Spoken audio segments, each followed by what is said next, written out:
E se eu te dissesse que os 3 dias mais importantes da história humana escondem um segredo que a maioria dos cristãos nunca ouviu? Não estou falando da crucificação, não estou falando da ressurreição, estou falando do que aconteceu no meio. Aquelas 72 horas de silêncio absoluto, onde o céu ficou calado, onde a terra tremeu e onde algo nas profundezas foi completamente destruído. A Bíblia menciona isso, os apóstolos sabiam disso, e por algum motivo, quase ninguém fala sobre isso. 3 dias. Não foi acidente, não foi coincidência, foi a execução de um plano cósmico que começou antes da criação do mundo. E quando você entender o que realmente aconteceu nesses 3 dias, a forma como você lê a Bíblia nunca vai ser a mesma. Fique até o final, porque o que vem a seguir muda tudo. É sexta-feira, Jerusalém está em caos. Um homem acaba de ser pregado numa cruz, num lugar chamado Gólgota, que em hebraico significa lugar da caveira. Não é coincidência esse nome. Nada aqui é coincidência. Às 3 da tarde, ele inclina a cabeça e morre. O templo mais sagrado de Israel, aquele véu enorme, com metros de altura e centímetros de espessura, rasga-se sozinho, de cima a baixo. Os soldados romanos, homens que viram morte a vida inteira, olham para aquele corpo na cruz e dizem entre si: verdadeiramente, esse era o Filho de Deus. Homens que não acreditavam em nada, tremeram, mas aqui começa o mistério, porque logo depois da morte, o corpo é retirado às pressas, colocado num túmulo emprestado. Uma pedra enorme é rolada na entrada. Guardas romanos são postados do lado de fora. E então, silêncio. Por 3 dias, o céu não fala. Os discípulos estão escondidos, com medo. As mulheres choram e o mundo inteiro parece ter parado. Mas e lá dentro do túmulo? E nas profundezas da terra? O que estava acontecendo onde nenhum olho humano podia ver? É aqui que a história fica perturbadora. Existe uma frase no Credo Apostólico, uma das declarações de fé mais antigas do cristianismo, recitada por milhões de pessoas durante séculos. E a maioria repete sem perceber o que está dizendo. A frase é essa: foi crucificado, morto e sepultado. Desceu ao inferno. Ao 3º dia ressurgiu dos mortos. Desceu ao inferno. Espera, Jesus desceu ao inferno? Não é metáfora, não é tradução errada. Está no credo, está nas escrituras, está nos escritos dos primeiros cristãos. E quase ninguém para perguntar o que ele foi fazer lá. Pedro, o próprio apóstolo, escreveu algo que a maioria das pessoas lê e simplesmente passa por cima. Está em 1 Pedro, capítulo 3, versículo 19. Foi e pregou aos espíritos em prisão. Espíritos em prisão. Onde fica essa prisão? Quem são esses espíritos? Por que Jesus precisava pregar para eles? E tem mais. Paulo escreve em Efésios, capítulo 4. Ele desceu às partes mais baixas da terra, as partes mais baixas. E no livro do Apocalipse, Jesus aparece glorificado e diz uma frase que deveria nos parar completamente. Estou vivo para sempre e tenho as chaves da morte e do Hades. As chaves. Isso significa que antes, alguém mais tinha essas chaves. E é aqui que você precisa entender uma coisa que quase ninguém ensina nas igrejas. O mundo antigo, o mundo bíblico, não enxergava a morte como um fim simples. Eles acreditavam que existia um lugar real, nas profundezas, onde os mortos aguardavam. Os hebreus chamavam de Sheol, os gregos chamavam de Hades. E esse lugar tinha um guardião, tinha uma porta, tinha uma corrente, e Jesus passou 3 dias lá dentro. Mas o que vem a seguir muda tudo.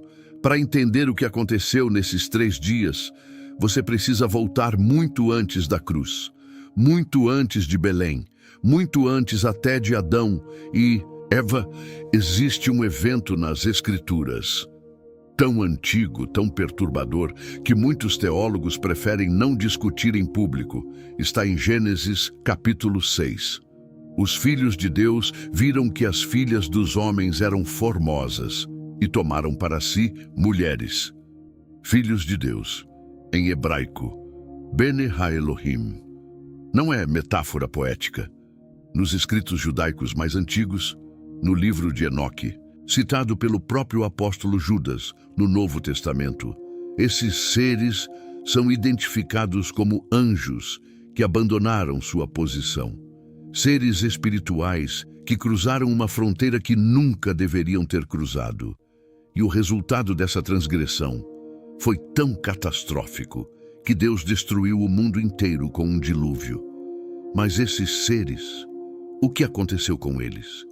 Pedro, de novo Pedro, escreve em sua segunda carta: Deus não poupou os anjos que pecaram, mas os lançou no Tártaro e os entregou a correntes de trevas, reservados para o julgamento. Tártaro, uma palavra grega que descreve o lugar mais profundo, abaixo até do próprio Hades, uma prisão espiritual. Lembra da frase de Pedro? Foi e pregou aos espíritos em prisão. Agora conecte os pontos. Jesus morre na cruz, desce às profundezas e vai direto até a prisão, onde esses seres antigos estavam acorrentados desde antes do dilúvio. Mas aqui surge a pergunta que ninguém consegue ignorar. Por que pregar para eles? Eles teriam uma segunda chance? Não. Quase ninguém percebe isso. Mas a palavra grega usada por Pedro para pregar ali não é euangelizo, que significa anunciar boas novas. É querusso, que significa proclamar, como um arauto que anuncia a vitória de um rei conquistador. Jesus não desceu para salvar esses seres. Jesus desceu para anunciar, para olhar nos olhos das forças mais antigas e sombrias do universo e declarar uma única coisa: acabou. Mas isso levanta outra questão, uma questão que vai te deixar desconfortável. Se Jesus foi até lá proclamar vitória, o que exatamente ele havia conquistado? E por que essa conquista precisava acontecer dentro da morte e não em cima da cruz? Porque a cruz foi apenas o começo. A batalha real aconteceu onde nenhum olho humano viu, nas profundezas, no escuro absoluto. E é exatamente aí que chegamos ao ponto de virada. Para entender o ponto de virada, você precisa entender uma coisa sobre o mundo antigo, algo que os hebreus sabiam, algo que os primeiros cristãos sabiam e que nós quase completamente esquecemos. A morte não era apenas um estado biológico, era um território, com um governante. Jesus mesmo chamou esse ser de o príncipe deste mundo. Paulo o chamou de o Deus desta era. E no livro de Hebreus está escrita uma das frases mais densas de todo o Novo Testamento. Ele participou da mesma natureza humana para destruir, pela morte, aquele que tinha o poder da morte, isto é, o diabo. Leia isso de novo, devagar. Para destruir pela morte, aquele que tinha o poder da morte. O diabo tinha o poder da morte, as chaves do Hades, o controle sobre aquele território nas profundezas. E aqui está o ponto de virada que muda tudo. Jesus não morreu apesar da morte. Jesus morreu através da morte, como um soldado que invade o território inimigo, não por cima dos muros, mas por baixo, pela entrada principal. Ele entrou no único lugar onde o inimigo se sentia completamente seguro. O único lugar onde nenhum ser humano jamais havia vencido. O único lugar de onde ninguém jamais havia voltado. E foi lá, naquele território de trevas, que a batalha mais importante do universo foi travada. Não com espadas, não com exércitos, mas com algo que o inimigo nunca viu chegar. Porque quando Jesus morreu na cruz, ele carregou algo consigo para as profundezas, algo que o adversário queria desesperadamente. A dívida, toda a dívida moral da humanidade, cada transgressão, cada quebra de lei cósmica, cada motivo pelo qual o adversário tinha direito legal de manter a humanidade presa. E nas profundezas, Jesus pagou essa dívida em moeda espiritual, com sangue inocente, com uma vida sem mancha, a única moeda que o sistema cósmico da justiça aceitava. E quando o pagamento foi concluído, o adversário percebeu que havia cometido o maior erro da história. Ao matar Jesus, ele havia destruído a única coisa que lhe dava poder. A dívida estava quitada. As correntes não tinham mais fundamento legal.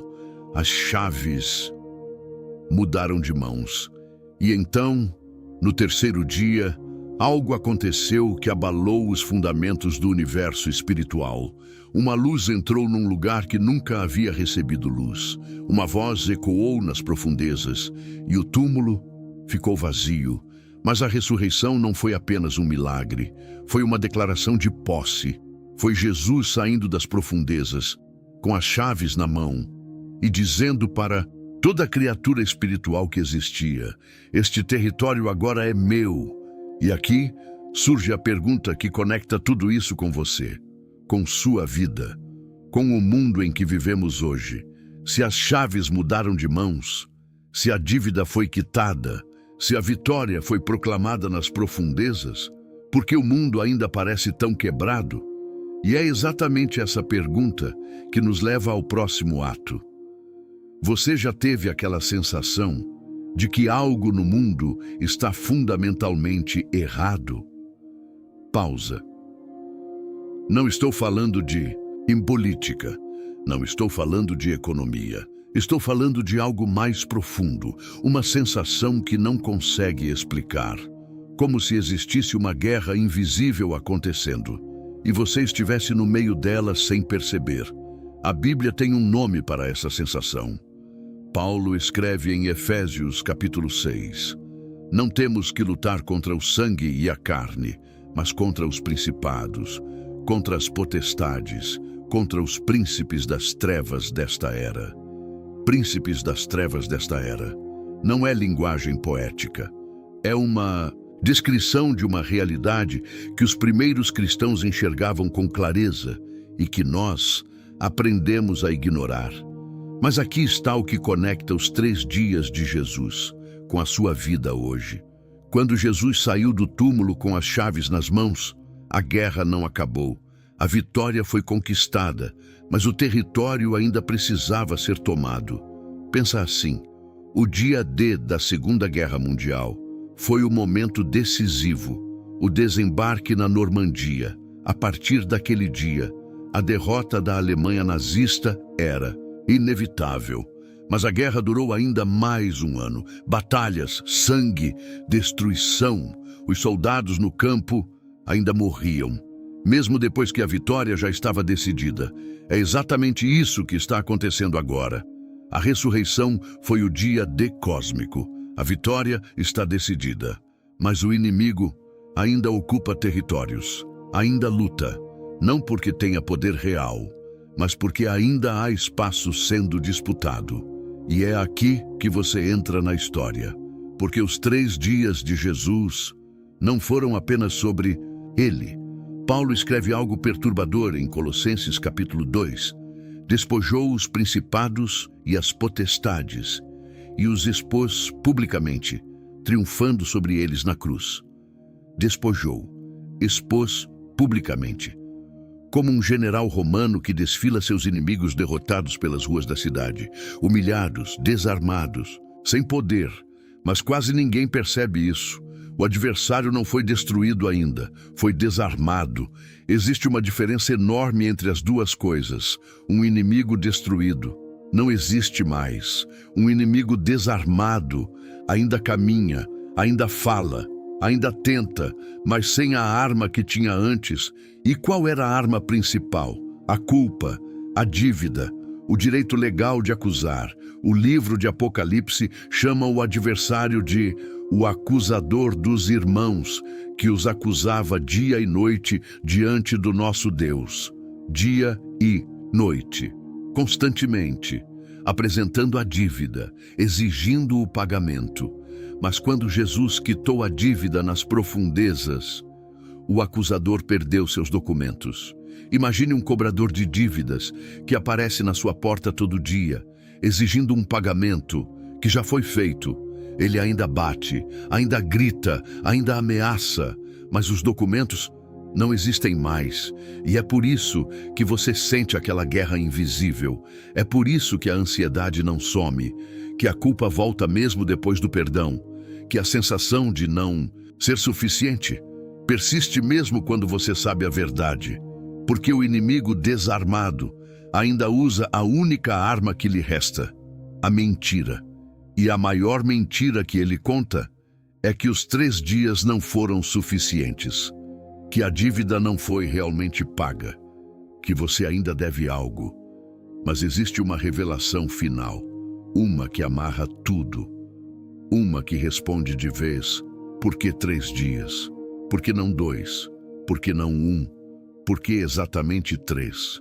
E essa resposta está escondida num sinal que Jesus mesmo deixou, um sinal que ele apontou séculos antes de acontecer, um sinal tão preciso, tão cirúrgico, que quando você ver, vai ser impossível chamar de coincidência. Os fariseus uma vez se aproximaram de Jesus e fizeram um pedido: Mestre, queremos ver um sinal seu, uma prova de que você é quem diz ser. E Jesus respondeu com uma frase que a maioria das pessoas lê e não percebe o peso do que está sendo dito. Uma geração má e adúltera pede um sinal, mas nenhum sinal lhe será dado, exceto o sinal do profeta Jonas. O sinal de Jonas. Jonas, o profeta que foi engolido por um grande peixe, ficou 3 dias e 3 noites nas entranhas do animal e saiu vivo. Jesus estava apontando para si mesmo, dizendo claramente: o que aconteceu com Jonas é uma sombra do que vai acontecer comigo. Mas quase ninguém percebe a profundidade disso, porque Jonas não foi apenas engolido. No capítulo 2 do livro de Jonas, existe uma oração feita de dentro do peixe, e as palavras que Jonas usa são perturbadoras. Das entranhas do Sheol clamei, e tu ouviste a minha voz. Sheol. Jonas usou exatamente essa palavra, o lugar dos mortos, as profundezas. Ele não estava apenas dentro de um peixe. Nas Escrituras, aquela experiência era uma imagem viva de descer ao reino da morte e ser trazido de volta. E Jesus disse: esse sinal sou eu, 3 dias e 3 noites. Não foi escolhido aleatoriamente, não foi uma coincidência histórica, foi o cumprimento de um padrão, plantado séculos antes, num profeta relutante, dentro de um peixe, no fundo do mar. O universo estava ensaiando, e tem mais uma camada, a última, a mais silenciosa, e talvez a mais poderosa. No 3º dia, não foi apenas Jesus que saiu do túmulo. Mateus capítulo 27 registra algo tão extraordinário que muitos estudiosos passam décadas sem saber o que fazer com esse versículo. Os túmulos se abriram e muitos corpos de santos que tinham dormido foram ressuscitados. E saindo dos túmulos depois da ressurreição dele, entraram na cidade santa e apareceram a muitos. Os túmulos se abriram, santos ressuscitados caminhando por Jerusalém. O 3º dia não foi apenas a vitória de um homem, foi a demonstração pública de que a morte havia perdido sua autoridade. Uma prévia do que está por vir, uma amostra do fim da história. E é aqui que chegamos ao ponto final, o ponto que amarra tudo. Por que 3 dias? Porque no pensamento judaico antigo, 3 dias era o período de confirmação, de verificação. Os judeus acreditavam que a alma permanecia próxima ao corpo por até 3 dias após a morte. Depois do 3º dia, não havia mais dúvida. A morte era real, irreversível, definitiva. Jesus esperou. Não ressuscitou no 1º dia, não no 2º. Esperou até o momento em que Pela própria lei cultural e espiritual do seu povo, qualquer esperança humana havia sido completamente eliminada. E então, saiu. Não como um sobrevivente, como um conquistador, com as chaves na mão, com a dívida quitada, com o acusador desarmado, com os primeiros frutos de uma ressurreição que um dia vai alcançar tudo e todos que pertencem a ele. E agora, a pergunta que fica: se tudo isso é verdade, se os 3 dias foram um plano cósmico preciso, se a vitória já foi conquistada nas profundezas, o que você está fazendo com as chaves que ele trouxe de volta, porque ele não ficou com elas para si? Em Mateus capítulo 16, ele olhou para Pedro e disse: eu te darei as chaves do reino dos céus. As mesmas chaves, transferidas para pessoas comuns, com medos comuns, com dúvidas comuns. Para você, 3 dias mudaram o universo. A questão não é se você acredita nisso. A questão é se você está vivendo como se fosse verdade. Se esse vídeo fez você pensar diferente, compartilha com alguém que precisa ouvir isso hoje. E me diz nos comentários, qual parte te impactou mais? Nos vemos no próximo mistério.